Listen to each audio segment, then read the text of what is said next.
And a very good morning to all of you online and to those in the room to this session on unlocking the finance to accelerate the urban transition or the urban transformation.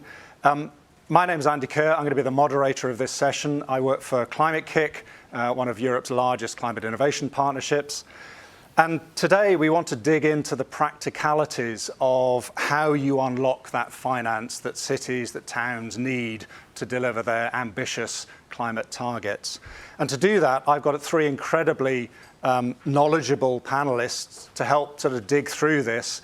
I'm not, in the interest of time, I'm not going to try and dig over their rather impressive past histories, but what I would like to do is just introduce Leslie Johnston, the first Chief Executive Officer of the Laudes Foundation, Tom Sumpster, who's Head of Private Markets at the Phoenix Group, one of the UK's largest insurers, and Rhian Newton-Smith, who is the Head Economist at the Confederation of British Industry. So let's take it as read that the public finance is not enough to deliver the sorts of radical transformation that we're talking about in cities and towns. And so the big question is, how do we mobilize the private capital? We've heard some very fine words and some very big numbers over the last couple of weeks about the money that is available. But I think if we're to be blunt, if we talk to the city or we listen to the city mayors, to the city leaders who have been in town for the last couple of weeks, they will say that that financing is neither available to them nor even structured in a way that is accessible to them. So what I want to do is really push that question of how do we unlock the private finance that we know is available out there. And let me start just by talking about some of the different roles that different players play in the financing ecosystem. So perhaps if I can go to you, Leslie, first. Just, you run Laudes Foundation, big philanthropic organization. You've really made a mark for yourself over the last couple of years. What do you see the role of philanthropy in this marketplace? Sure. Well, I love talking about the role of philanthropy. But the reality is philanthropy is minuscule when it comes to the finance that's needed. So I think what's really important for philanthropy is it has to catalyze others to move faster. I mean, total philanthropic giving is just over 700 billion, but we need 90 trillion to decarbonize infrastructure. So just to put that in perspective. So I think philanthropy can play a really important role in a couple ways. I mean, one, it can actually show what's possible, and actually do proof of concept, which gets others to come along. We recently launched something called Built by Nature, which is a collaborative platform to bring all the stakeholders together for the timber transformation that needs to happen. And this can show what is possible by showcasing different demonstration projects.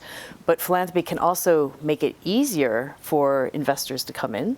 And in fact, just today, we're launching the Carbon Accounting Financials Partnership, which is actually looking at ways to make it easier for investors to fund the decarbonization, and that'll be announced later today. So that's where we can come in, but ultimately we need to unlock the billions and trillions that are needed by private investors. Thank you. Can I come to you next, Rhian? And just in terms of the more general context for British industry, for big corporates, what do you see their role in terms of helping cities to unlock this finance and deliver the infrastructure changes? Well, I think if you almost step back a bit and think about, what's happening here at the summit, you have governments making big commitments about how they will reduce carbon emissions across their economies. But actually, in practice, how does that happen? That's from businesses themselves, working in partnership with government often to reduce carbon across industries and buildings and transportation.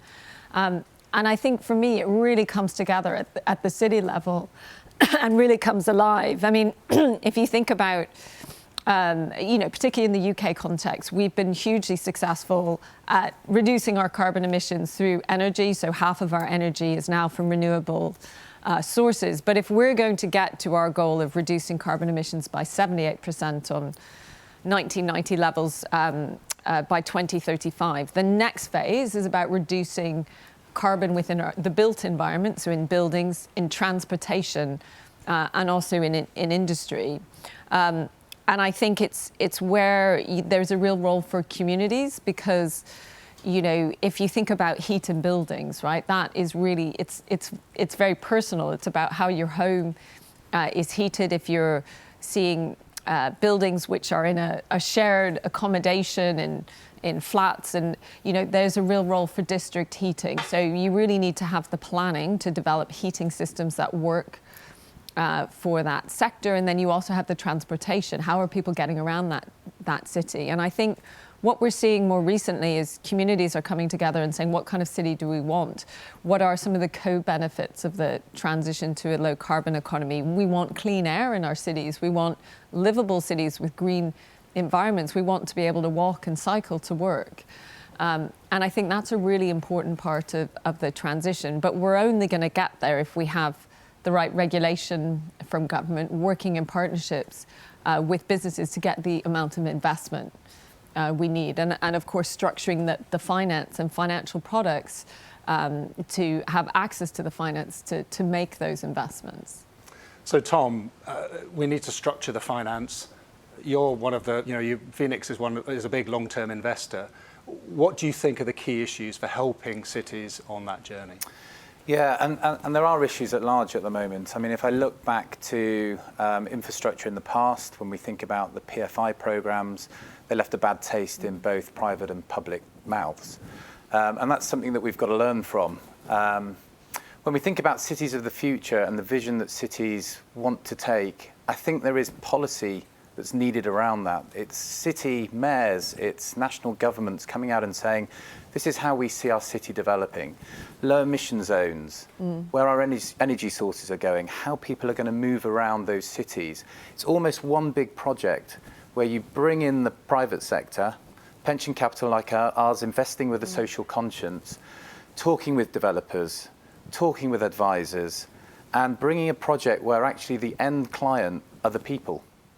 So my client is no longer the public sector. We're in partnership together, and we're working together to create a better community feel for cities as we think around, big cultural changes, urbanization, aging population, and of course, why we're all here today is climate change.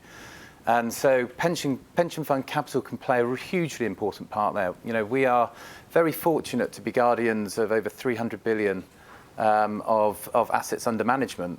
Now, we invest with a social conscience. We absolutely want to focus on these areas. Okay, they're hugely important to us. Unlocking parts of that is more difficult. Leslie touched on sort of regulation and the need for that. And we need a bit more flexibility around that regulation to unlock the Solvency II money, which is quite restrained.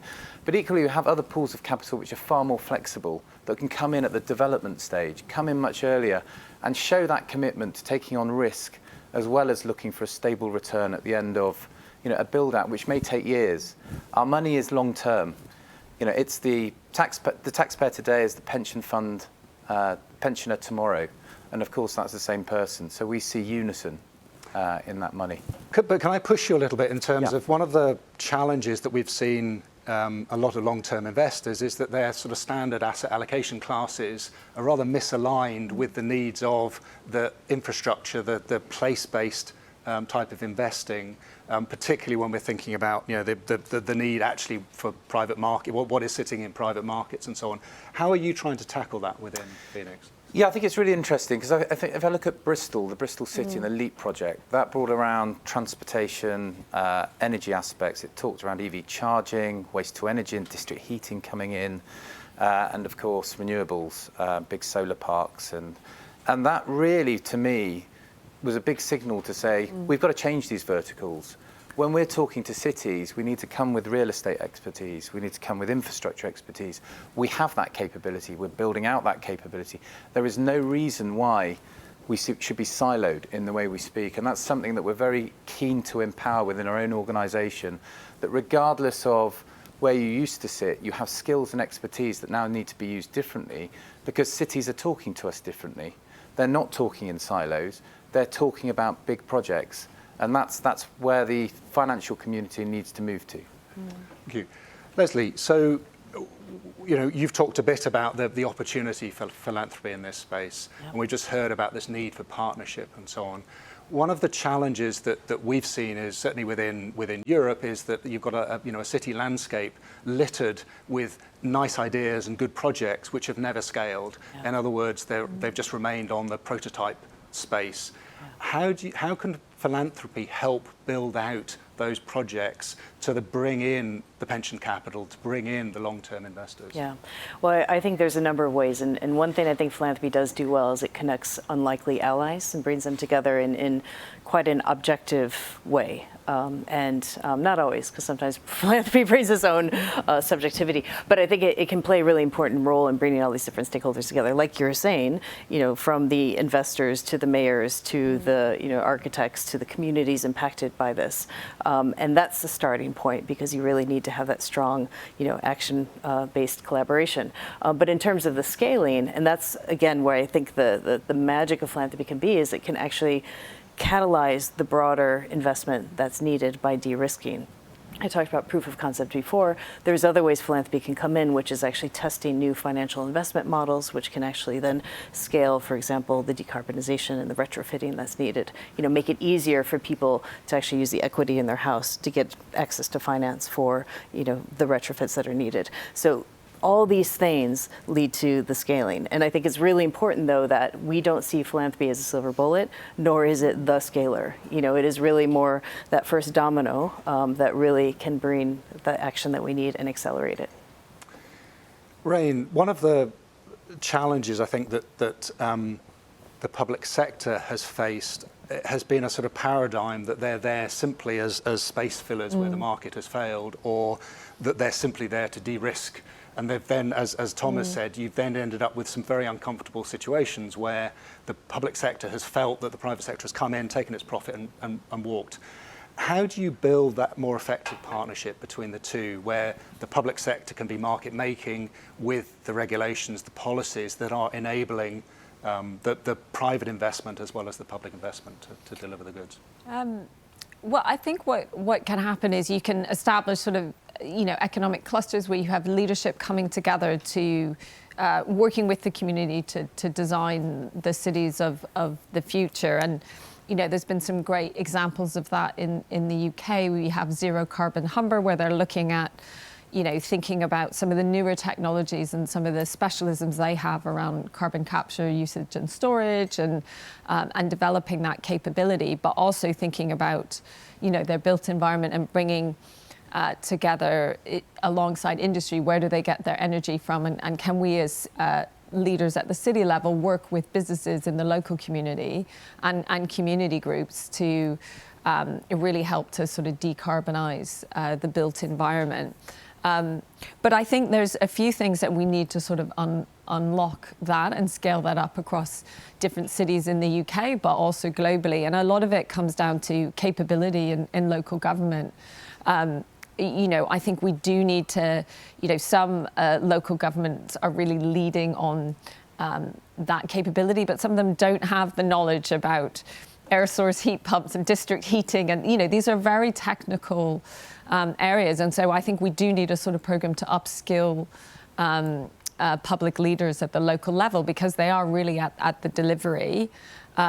And I think also around, what financial instruments are available. There's been some great, examples of where, of local, municipal bonds, right? Where you have local areas looking at structuring their own finance to deliver, solar panels on their community centre roof.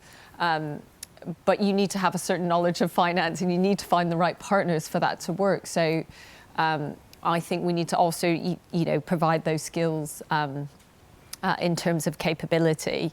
And I think if you get that coming together, then you can really see the results. But I think it's trying to scale up what works in certain cities and providing that capability across different cities, because I really do think it's where communities get involved. And we talk a lot about the just transition. But really, it's about each community saying what is really important for them. Is it green space? Is it how their homes are heated? Where do they really want to focus those first efforts? And I think that's how you will bring communities and the wider public into some of the benefits that come from decarbonisation. Thank you. And can I just add to Please, that a bit? Because I think that's an excellent point about the communities. And one thing, I'm always flying the philanthropy flag, but I think it's really important that we cannot, we need to remember the social equity elements of decarbonization. And I know we're in an emergency crisis situation, but sometimes we forget about the people. And we're doing a lot of work in the built environment. And one of the first things we did was have a partnership with Ramboll to do a report on understanding the social equity elements of decarbonization. And how do you mitigate it, because you want to do no harm, but then more importantly, how do you ensure that people can thrive and actually benefit from this? It's something that's not really on the agenda, but really should be.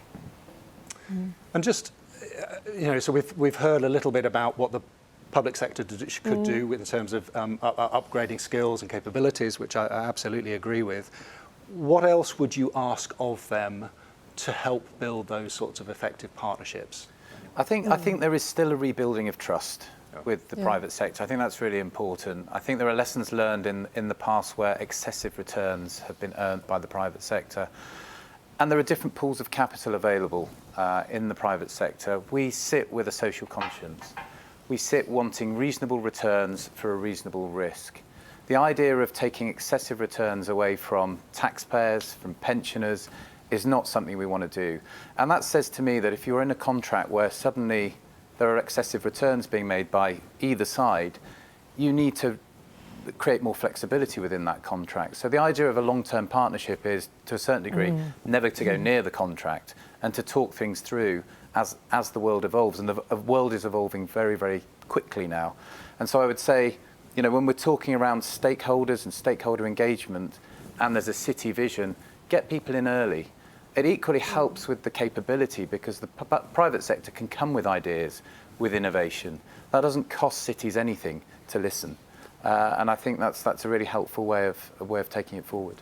And one of the, what we're often hearing again from city leaders and mayors is the need to show very demonstrably the positive things that come out of climate action, which often comes down to jobs, investment, skills, green spaces, warm, affordable homes, and so on.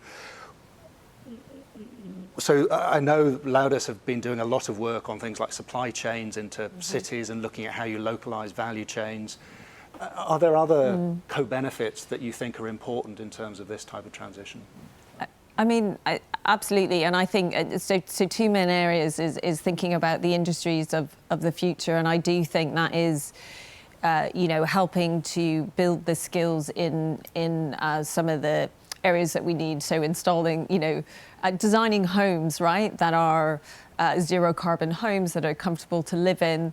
It's a new way of thinking. And of course, that you scale that up to the city level. So, we know that the transition will absolutely create more employment, but I think you need to work with local communities and the businesses and understand the skills of the local community so you can help with that transition. But I think the second big area is also thinking about some of the co-benefits. And we've seen some great partnerships develop from in that, and thinking about clean air, right? And that is where, that's something that, the cities that we live in and the air that we breathe is so important to all of us. And we did work as part of CBI Economics, just looking at some of the economic benefits that you can attribute to cities from low emission zones. And we've seen some great leadership from cities in setting low emission zones, but they really boost, in 8 cities across the UK, it could increase, GDP if you just want to think about it in those terms, because people are living longer, there's fewer visits to hospital,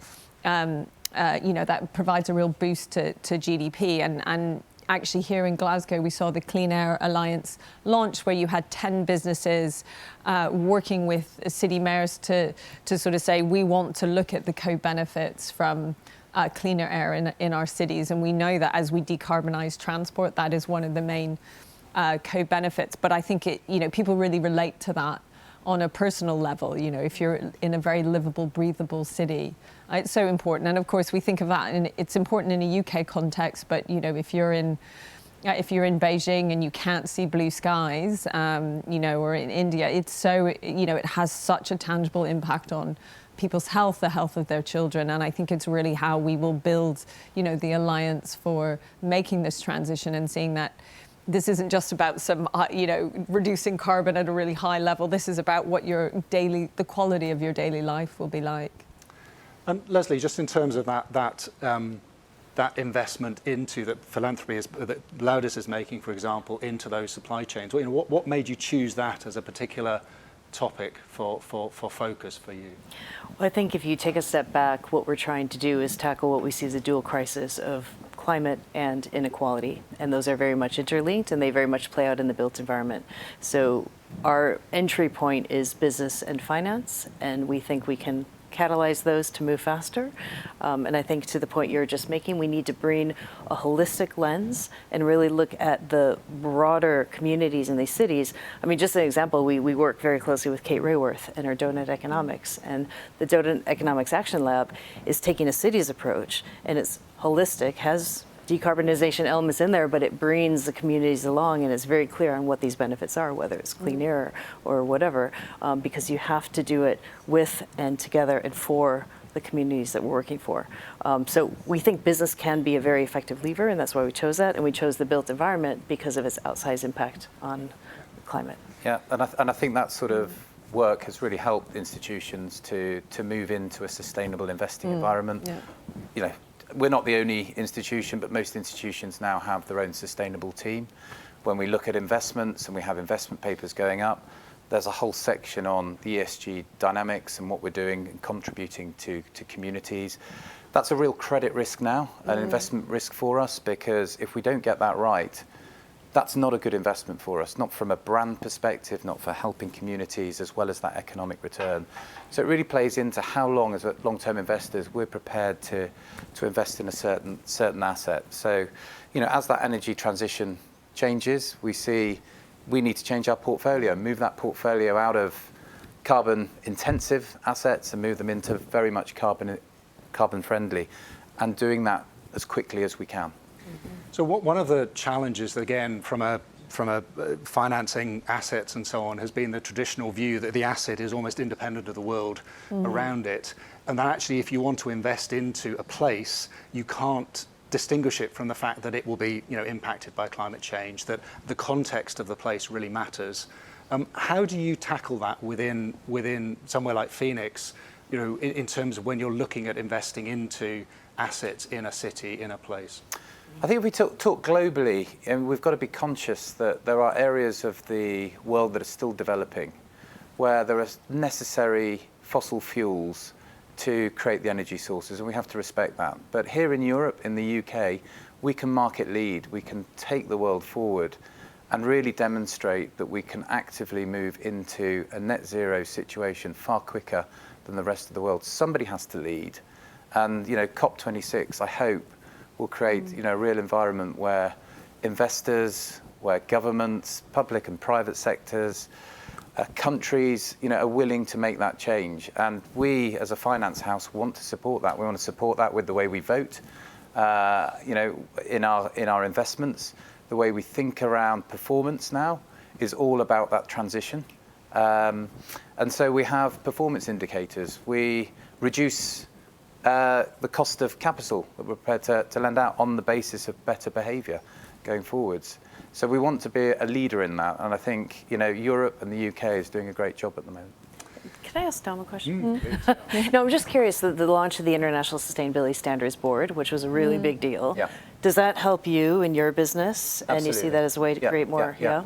The more standards that are out there, the more that you crowd in financial investment. Everybody feels comfortable that that is the benchmark, and we can go from that. Now, of course, each institution has their own personality, their own voice, their own strategy, but there is a benchmark that everybody can understand.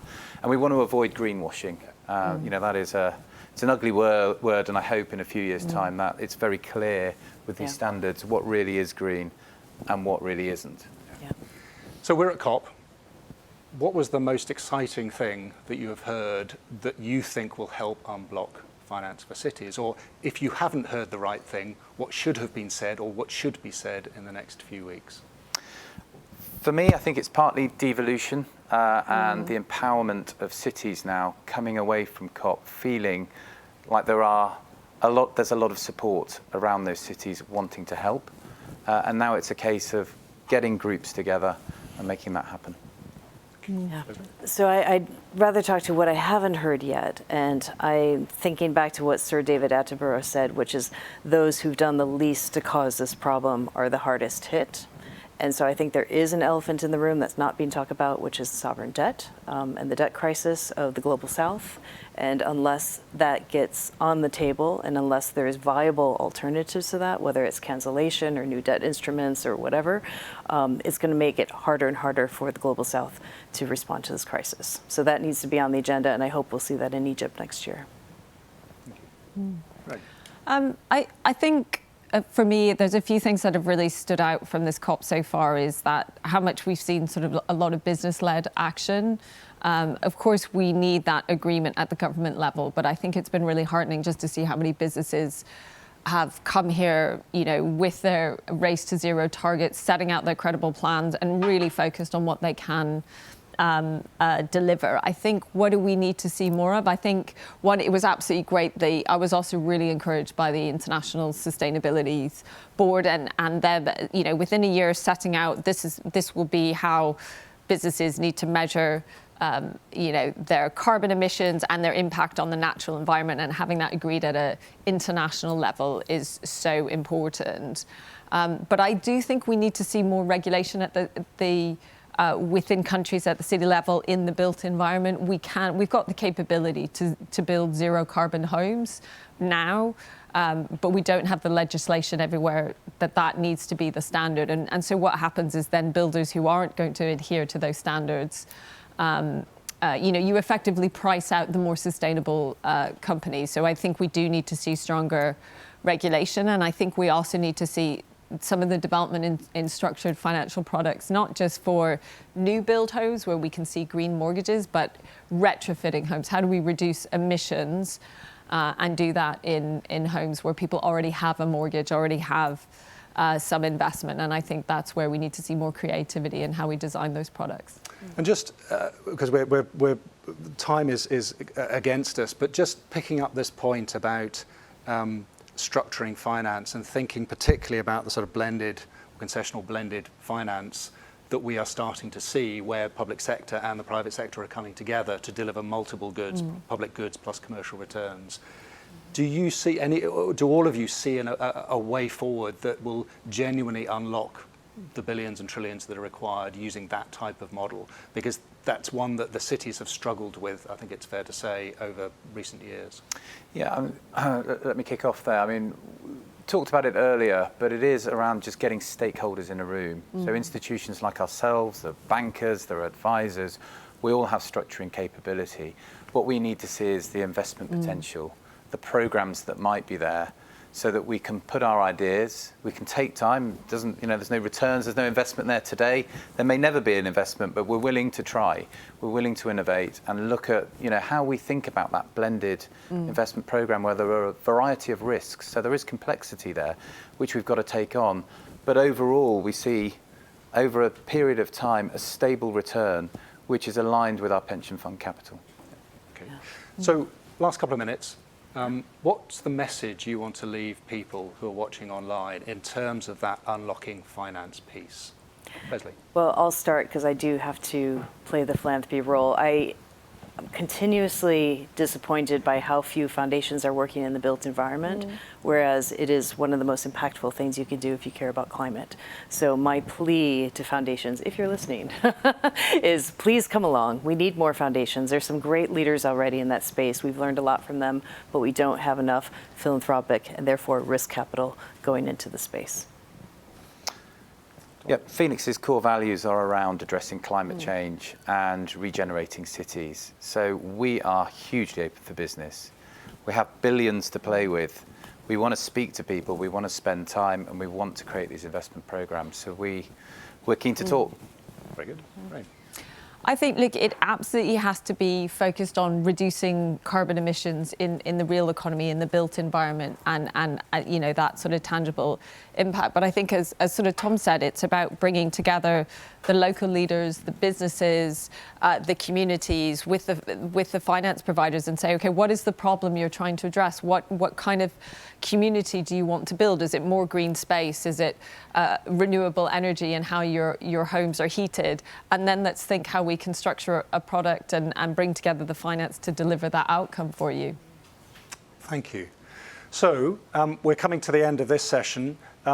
Thank you very much for listening. Thank you very much to both City of London and the Green Finance Institute for hosting us and setting this up. I guess one of the key issues here is that we have to have those sorts of radical partnerships that I think we've heard from all of the panelists in terms of delivering both the public goods that we need to see to deliver the social inclusion, as well as providing these steady returns. And perhaps that's the key message to leave. Thank you very much. Thank you.